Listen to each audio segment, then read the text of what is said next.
Hi, I'll try to keep this video fairly short. So, as some of you may know, I'm organizing a motorcycle ride across Colorado for Victor Marx, and we're looking at mid-September. We're still looking for a venue, so if you would like to be involved with that, please let us know. If you would like to be part of the planning committee, please let us know.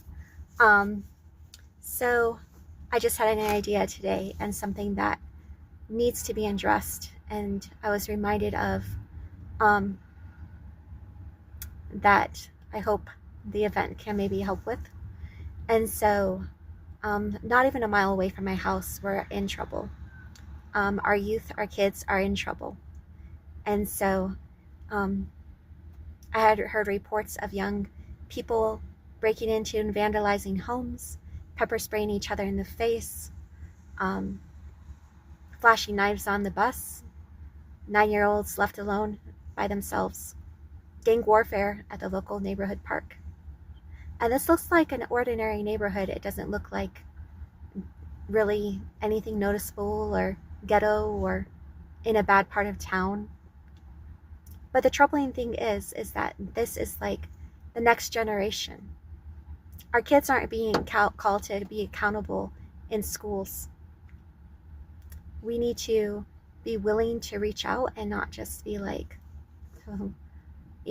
kids, the Bible says that foolishness is bound in the heart of a child.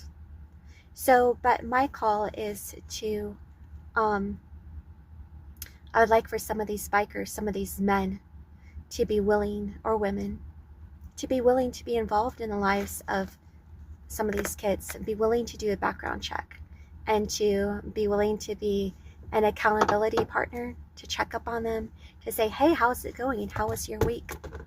How can I pray for you? I would like to see us begin gathering in our local neighborhoods and parks and praying specifically for our neighbors, to look beyond our own needs and to see what others may need and how we might be able to be a blessing to them. To ask God each day, what would you have me to do? Jesus, I think it was in the end of the book of John, asked Peter to follow him. And Peter looked at John and said, what about him? And Jesus said, that doesn't matter. You follow me. So I don't believe there's a middle ground here.